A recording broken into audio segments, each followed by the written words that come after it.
Сайн байцгаана уу? Монгол аялагч клубээс танд дараагийн зөвлөгөө өгөхөөр аялын зөвлөх Бацар ахтайгаа уулзсан байна. Тэгээд Бацар ах манай аялагч зориулж өөрийгөө танилцуулаач. За сайн байцгаана уу? Намайг Батсүрэн гэдэг Mongol Expedition Аадлын явалт аялын компани хөтөч тэгээд аялын менежерээр ажилладаг хүн байна. Та одоо өнөөдөр мэдээж гүүгчдэд зөвлөгөө өгөхөөр ирсэн. Тэгээд гүүхийн тулд та одоо яаж эхэлж ив? Та өөр гүйлтийн гараагаа яаж хаанаас эхэлж ив? За мэдээж хүүхэд байхаасаа эхлээд манай ээж хөнгөн атлетикийн тамирчин. Тэгээд биатлоны спортын тамирчин хүн байсан. Тэгэхээр ээжийнхаа нөлөөгөөр спортод их дуртай хүүхэд байсан. Гүйж харих дуртай. Тэгээд 10 жилийн дунд сургуульд байхдаа гүйлтийн уралдаан тэмцээнд их оролцдог. Бас их сайн гүйдэг хүүхэд байсан. Спортод сонирхолтой. Яг өөрийнхөө хүсэл сонирхлоор спорт хичээлд хийвэр байх. Улаанбаатарчууд маань үндэсний цэцэрлэгт хүрээлэн Сүхбаатарын талбайч гэдэг юм уу? Гэрийнхаа ойр орчмынхаа газруудыг ашиглаж өглөөд гүйдэг, эрүүл мэндэд анхаарат. Одоо бол ингээд Улаанбаатарт гүүх, энэ байгальд ирж гүүх хоёрын ялгаа нь юундаа байд юм бол? Ерөнхийдөө одоо хүмүүс Улаанбаатар хот маань маш их хүн ам ихтэй шийгүү. Тэгээ яг ийм гүүх орон зай их хомос байсан. Яг чиний хэлдгээр одоо Сүхбаатарын талбай болон үндэсний цэцэрлэгт хүрээлэн хоёр л хангалттай гүүх боломжтой орон зайтай. Гэхдээ яг хүн амын товтой харьцуулахад том хот учраас энэ бол маш хангалтгүй зүйл. Тэгээд одоо хүн байгаль дээр гарч ирээд ямар нэгэн activity спорт хийхэд бол хүний эрүүл мэндэд маш сайн байдаг. Яг их хотын тэм чимээ шуугаантай амьдралаасаа хөндөрөөд байгалийн сайханд гарч ирээд тэгээд ингээд зүгээр амрах биш. Тэгээд их айгүй олон хүмүүс бас Улаанбаатар хотын иргэн тойронд алхахдаг. Гэхдээ гүйх нь бүр тэрнээс илүү их ач холбогдолтой. Яагаад гэхээр гүйлт хоёр өөр шүү дээ. Тийм алхахад бол ингээд тайван явна. Гүүхээр бол илүү их энерги, илүү их эрч хүч зарцуулна. Тэрнийхээ хэрээр нөгөө цусан дэх улаан бөөвний идэвхжлийг маш их болгоод тэгээд тэр нь бол маш их энергиг үйлдвэрлэн. Тэгээд тэр нь цаагаараа хүнд маш их эрч хүчийг, сэтгэн бодох чадварыг, стресс тайлах тэр бүх зүйл нарийн илүү хурдтай. Өглөө ингээд гараад гүйж байгаа хүмүүстэй та ингээд зөвлөгөө өгөх юм бол одоо ингээд гарч гүйж эхлэе гэж байгаа хүмүүстэй зөвлөгөө өгөх юм бол юу гэж өгөх вэ? Өөртөө яг шийдвэр гараад зориг тавиад өглөө ямар ч байсан босч ирээд пүүцээ өмсөөд гэрийнхээ орцныхаа гадаалын явц гараад ирэх хэрэгтэй. Тэгээд ирэхээр хинч мэдээж буцаж гэрлөөгээ ороод буцаад орондоо орохгүй. Тэгэхээр ямар ч байсан босоод гэрийнхээ гадаа гараад ирэх хэрэгтэй. Тэгээд үнэхээр яг эн чинь бас нөгөө нэг сахилга бат хэрэгтэй болчиход байна. Тэгэхээр яг үнэхээр зарим тэгж чадахгүй байгаад байвал хин нэгэн гүйдэг найзтайгаа ч юм уу эсвэл гүйлтийн клубын хүмптэй партнер олох хэрэгтэй. Тэгээ хэд одоо хин нэгэнтэй ингээ болцоод цаг тохироод тохирсон хүн бол ямар нэгэн аргаар босоод явдаг.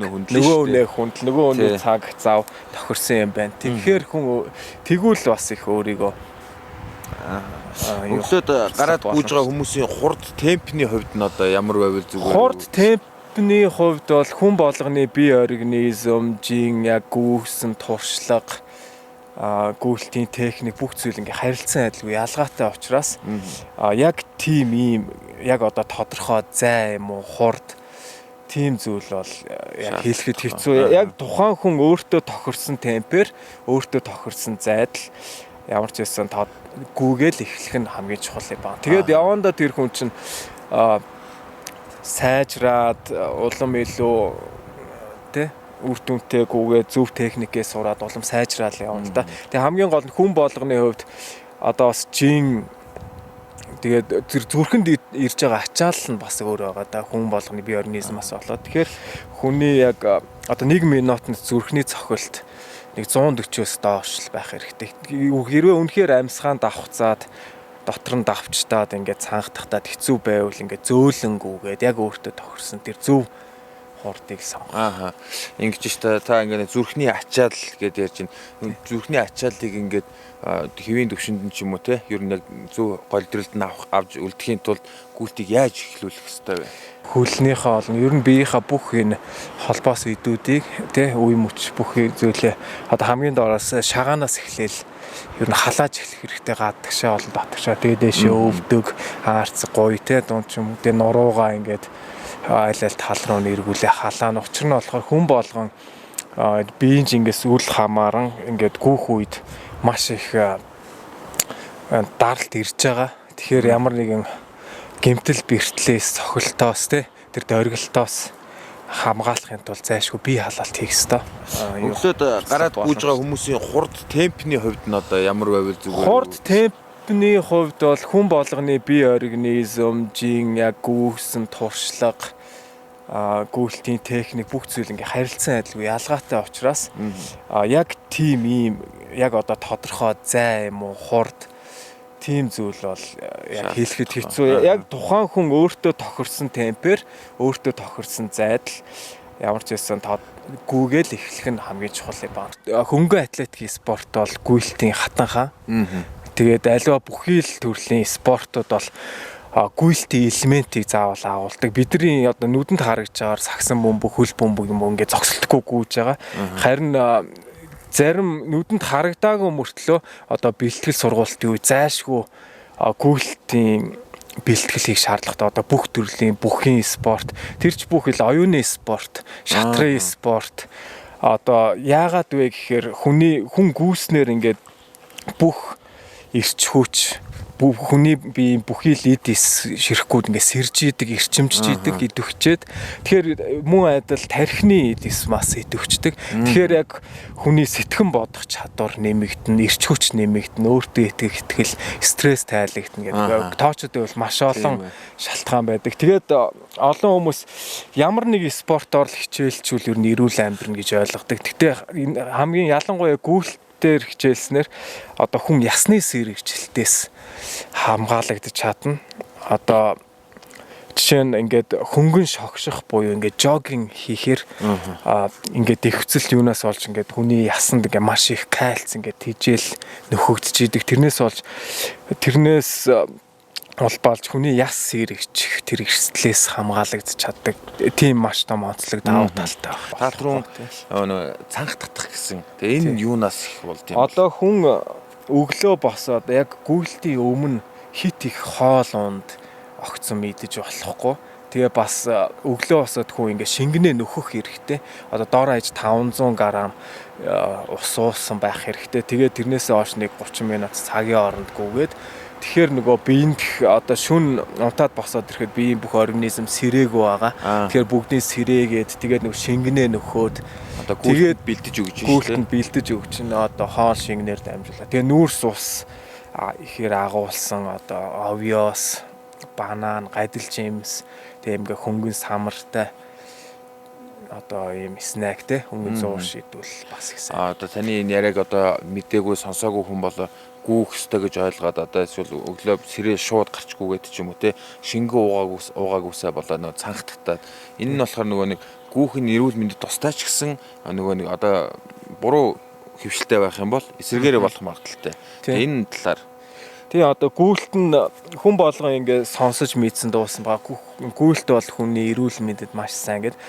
Тэгээд яг зөв техниктэй, зөв сайн мэдээлэлтэй гүйх хэрэгтэй. Тэгэхгүй бол яг нэг буруу техникээр гүйснээс болоод юм уу эсвэл буруу гүйснээс болоод эсрэгээр ингээд өөрийнхөө эрүүл мэндэд хор хохирол учруулах хүртэл магадaltaй. Одоо жишээ нь гүйлтийн явцад хүн хамгийн эхлээд хийх ёстой зүйл бол хөлний тавилт байгаа.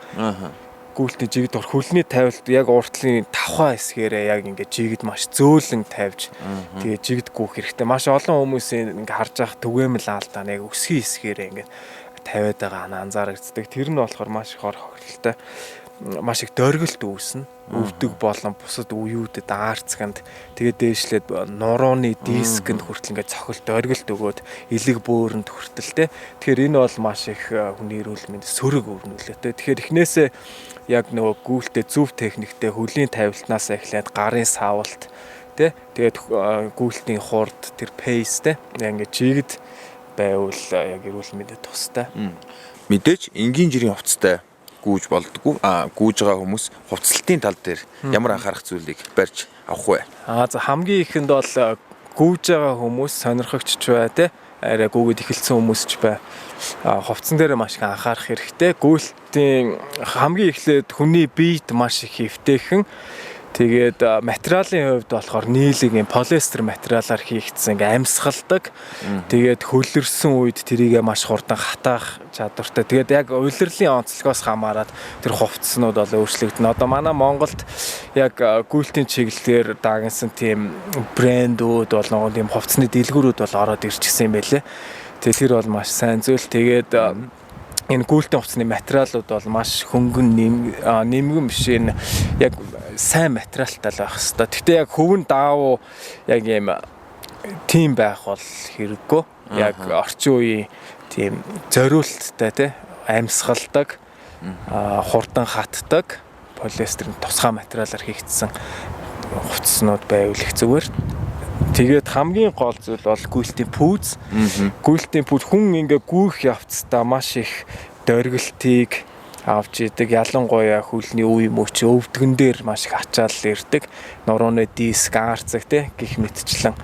Тэгэхээр гүйлтийн яг зориултын аягүй сайн чанарын пүүз байх хэрэгтэй. Дөргөлтийг шингээдэг. Энэ чинь өөрөө нөгөө технологийн дагуу бүтээгдсэн уул нь ингээ дөргөлтийг шингээдэг. Яг тэгээ бүхий л хөлд эвтэйхэн тэгээд маш бороо шороо зориултаараа байдаг учраас яг зориултын пүүзийг бол авч хэрэглэх хэрэгтэй. Тэгээ ерөөсөө байнга гүйдэг хүн бол 1 жилд 1 пүүз сольж явах хэрэгтэй гэж зөвлөд юм байлээ. Яагаад тэгэхээр тэр байнга цохилтод ингээд дагтаршаад тэр чинь нөгөө өөрийнхөө үүргийг гүйцэтгэж гэж зөвлөрүүлж чинь тий. Тэгэхээр пүүзээ бас сольж явах хэрэгтэй. За ууланд гүйх үед бол бидэнд 2 таяг хэрэгтэй. Тэгээд ууланд гүйж явах үед газрын гадрыг чулуутай хаг хөвд модны үндэс хад чулуу гэдэг янз бүрийн тэгш бус гадаргууд дээгүр гүйх учраас бид нэр тэнцвэрээ олохын тулд таяг хэрэгтэй. Тэгээ бас хүчийг хэмнэж бас дэмнэх үүрэгтэй байдаг. За тэгээд бид нэр бас биед эвтэйхэн хүнд биш зөвхөн гарцаагүй хэрэгтэй зүйлүүдийг багтаасан үүргэвч хэрэгтэй. Үүргэвчин дээгүр бол 2 юм бүслүүртэй. Тэгээд үүргэвчин дотор зайлшгүй байх зүйлүүд нь болохоор өдрийн хоолой боолтоор тэгээд усаа хийгээд тэгээд салхи борооны байгаль яаж ч өөрчлөгдөх учраас борооны салхины күүртэг Gore-Tex күүртэг байх хэрэгтэй. Тэгээд мөн хүч чадал нэмэх одоо sneakers ч юм уу тийм snack bar байвал бас их хүч нэмдэг тийм ач холбогдолтой. Яагаад энэ зүйлүүдийг бэлдэх хэрэгтэй гэхээр энэ байгальд урт хугацаанд гүйх учраас одоо 10-аас 20 км гүйхэд урт хугацаа шаардах учраас энэ зүйлүүдийг бэлдсэн байх хэрэгтэй. Тэгээд мөн GPS өөр хэрэгтэй зүйлсийг бас хийд нэмж болно. Тэгээ ууланд гүйснээр болохоор аз жаргалын гормон, эндорфин буюу илүү ихээр илүү хүчтэйгээр ялгарна гэсэн. Яг алхаж байгаа хүнээс. Тэгээд бид нар орчноо сольж гүй гэдэг өрөөтэй хөтөлбөр гаргаж байгаа. Тэр нь юу вэ гэхээр ингээд ой мод одоо говь хээр одоо маш олон төрлийн ингээд бүслүрт ингээд аялах гүүх, аялангаа гүүх тийм хөтөлбөр байгаа. Энэ талаар та юу гэж? Яг үнэ. Бид нар энэ гүйлтийн аяллыг зохион байгуулахаар төлөвлөж байхдаа одоо гүйж байгаа хүмүүс гүүгчд маань маш сонирхолтой байдлаар байгалийн олон бүслүүрт энэ аяллыг хийн. Тэгэхээр гүүгч маань одоо хээр тал цэцэгт сайхан хөндөй, хад чулуутай газар, өксөр уруудалт, ой модтой, горих булгтай тийм төрөл бүрийн байгалийн үтсэглэн бүрдсэн тийм тогтцтой тийм сайхан газруудаар гүн. Тэгэхээр тухайн хүний сэтгэл санаа энэ маш сайхнаар нөлөөлнө. Тэгээд аяллыг илүү сонирхолтой байдлаар үргэлжлэхэд тусалсан. Мэдээж одоо өглөө болгон цэцэрлэг түрээлэн дээр гүйдэг хүн бол 10 хоногийн турш гүйлтийн аялалд ч юм уу 5 хоног ч юм уу те аль зөв нэг өдрийн аялалд явсан ер нь бол орчноос илүү маш таатай мэдрэмжийг. Яг өнө хотод байхдаа бид нар болохоор яг нэгэн хэвийн яг өндөр болгон цэцэрлэг түрээлэн юм уу скватрын талбай тавиад яхаар маш уйтгартай. Тэгээ хотынхаа амьдралаас гараагүй. Тэгээ хоёрдугаарт одоо жимд ингээ гүйлтийн зам дээр гүөх хүртэл ерөөсөө маш уйтгартай. Яг ямар ч орчин солигдохгүй яг нэг хэвийн тийм байдалтай. Яг тэрний оронд байгалийн сайханд тэгсэн мөртлөө маш олон төрлийн тогтоц бүхий байгалийн бүсд. Хүн чи ер нь их уйтамтай. Тийм, хүн ер нь маш уйтамтай. Тэгэхээр манай энэ аяллыг улам илүү сонирхолтой байна. Шин зүйлийг мэдрүүлэх. Тийм, шин зүйлийг мэдрүүлээ байгалийн сайханд төвтэй амьдрах тийм. За. Манай Монгол аялагч клуб танд зөвлөгөөгөө хүргэлээ. Батцуур ах байлаа. Баярлалаа. Баярлалаа.